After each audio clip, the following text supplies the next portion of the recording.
Surprise, surprise, everyone on the dance floor was clean. But that was only the front. Playing cards, decks of playing cards, and gambling tables. Shock horror. This is Under the Radar in Bangkok. Stay tuned.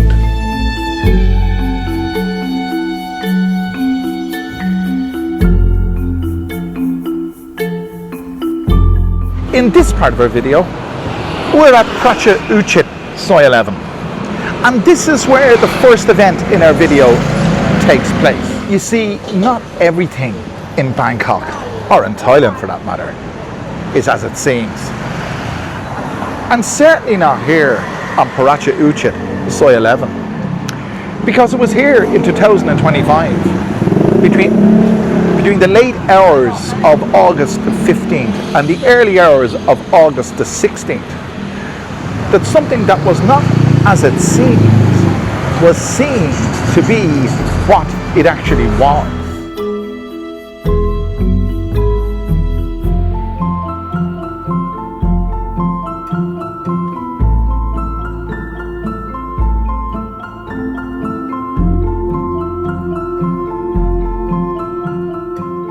There's all kinds of nooks and crannies on this Soi.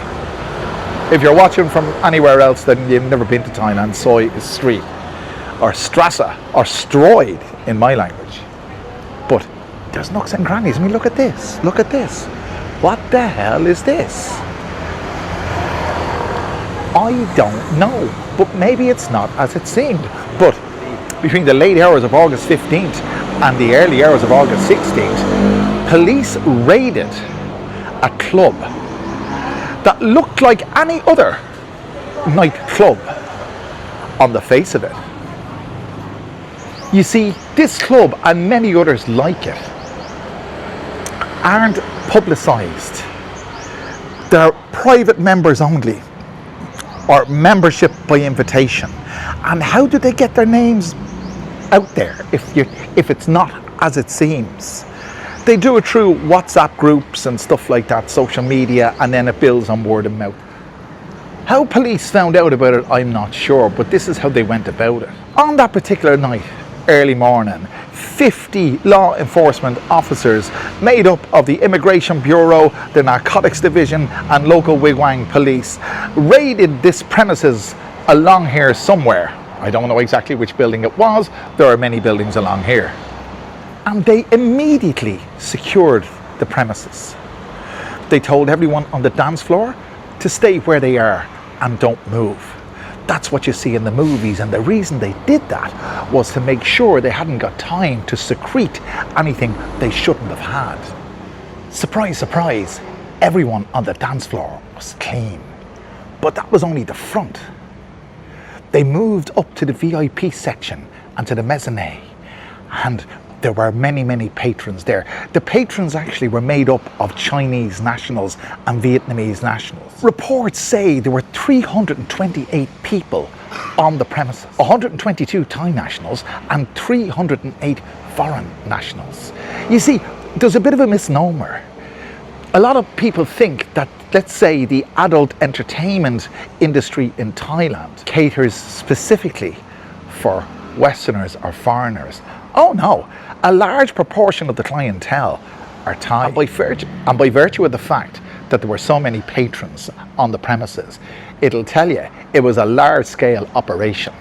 And one of the ways, just to say, one of the ways these operations operate, they're very covert, and they can pack up and go when the heat gets too hot.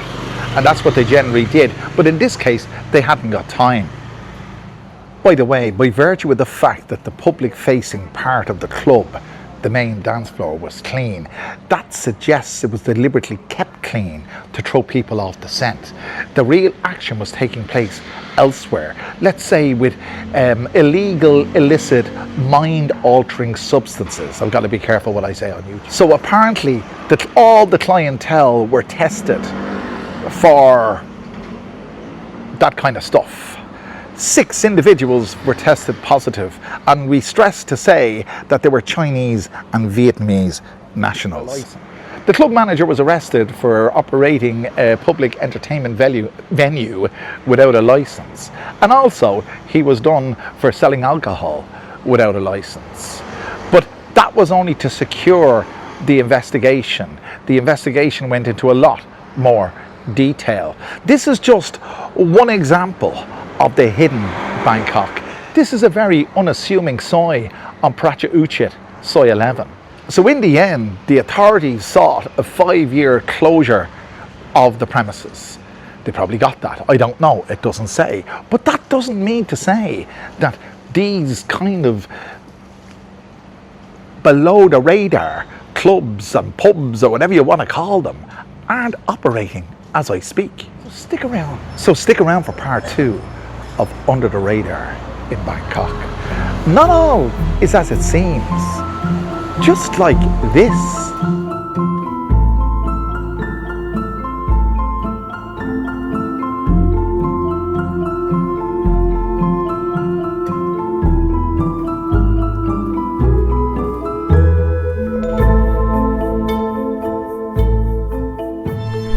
Welcome back to part 2. We're going to look at gambling, illegal gambling in Wigwang and Rashida. And it's not limited to Wigwang and Rashida, but we're talking about it because it happened here. And I just want to say something. My room isn't clean. It was clean last week. I'm sorry you missed it, but don't miss part 2.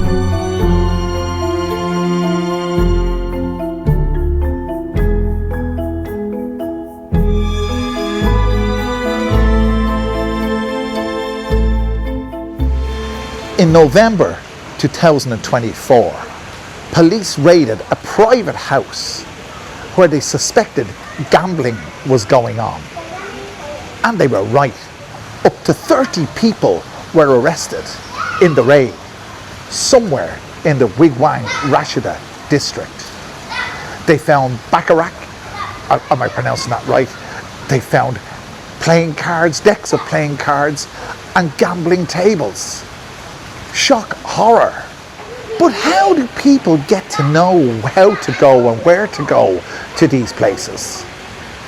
Well, it's done on WeChat, and it's targeted yet again at the Chinese community. Because it's not because the Chinese are any more badly behaved than anybody else. No, it's just that there's a large Chinese community here in Wigwang, and they tend to communicate with each other via WeChat and things like that. And that's how these gambling establishments get the word out. I can tell you, and you can tell me, that you've never seen playing cards on sale in any 7-Eleven or anywhere else in Thailand for that matter. Because gambling, with the exception of the National Thai Lottery, well, obviously that's controlled, but with the exception of the National Thai Lottery, as far as I'm concerned, or to the best of my knowledge, all other forms of gambling are illegal. And you might ask yourself, why? You see, you'd ask yourself why, because you probably come from a similar culture to me. In Ireland, gambling is part of the culture. We do it as a matter of course. Well, I don't. I've never gambled in my life. But one of the reasons, well, I'd say the main reason for gambling being illegal is it can be addictive. And I won't say it's been proved, but I'm aware of the fact that Thai people, well, Asians, Southeast Asians in general, and Thai people specifically, because we're talking about this video, Thai people are more susceptible to the pitfalls of gambling than Westerners. That's what I believe to be true. You see, the main reason gambling is illegal in Thailand is because the government recognise the fact that gambling can be addictive. It stimulates your brain. And I noticed this a long time ago in Dublin, in a casino in Dublin at 2 o'clock in the morning. The place was awash with Chinese guys at 2 o'clock in the morning with wads of €50 notes. It was a roulette place. And I went in. I'm not a gambler, but I did go in at 2 o'clock in the morning because I was curious. I had the time, I had the opportunity at one particular evening, and I did, or one particular morning. And they had walls of €50 notes, throwing the €50 notes down on the roulette table.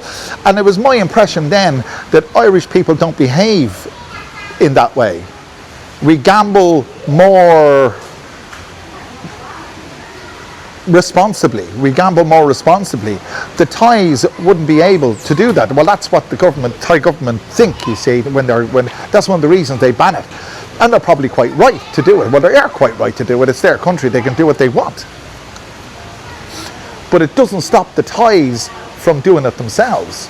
And I have, in my 14 years in Thailand, I'm no stranger to the knowledge of the fact that there are private houses in Thailand, in Bangkok in particular, that open their doors, albeit privately, if you know what I mean, to a private small group to gamble. It happens. It does happen.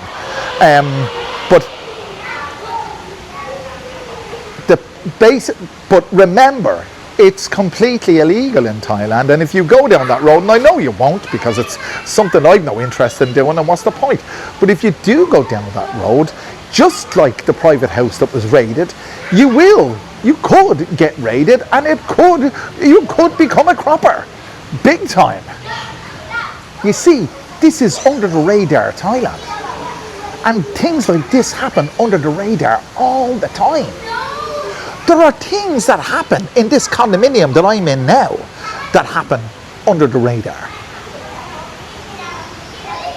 Because this is YouTube, I'm not necessarily, well, I could if I wanted to, but I'm not going to articulate in any shape or form the things I'm talking about. But just let's say certain individuals like to make a few bobs, make some money by providing services, let's say, and it happens quite a lot where I live.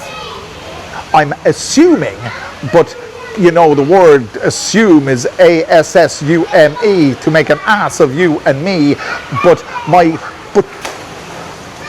from what I can garner, there's a lot that happens under the radar in places like this. So welcome to part 3. In this part of the video, we're going to look at some of the consequences that you or I could face if you break one of the gambling laws in Thailand. And just to clarify, well, I'm going to clarify a couple of the points that I made in the earlier part of this video. Just to say that in Thailand, if you're caught gambling with cards for money, for example, poker, blackjack, or local card betting, it's generally treated as an offence under the Gambling Act of 1935. Thailand only legally permits a few forms of gambling, mainly the state lottery, as I said, or horse racing. I didn't know that. I didn't even know there was horse racing in Thailand. I don't know, there's definitely no culture of horse racing as such, but I didn't know that you could bet on horse racing. Typical penalties for players can include fines of around 1,000 to 5,000 baht, jail up to 1 year in many ordinary gambling cases. If you are seen as the organizer, host, dealer, or running the game, penalties are much harsher. High fines, often 5,000 baht and up, depending on the case. Prison time that can range from a few months to several years. And a separate odd law in Thailand is the Playing Cards Act of 1943. This has been going on for a long time. Possessing more than 120 stamped playing cards can itself be illegal, even without gambling.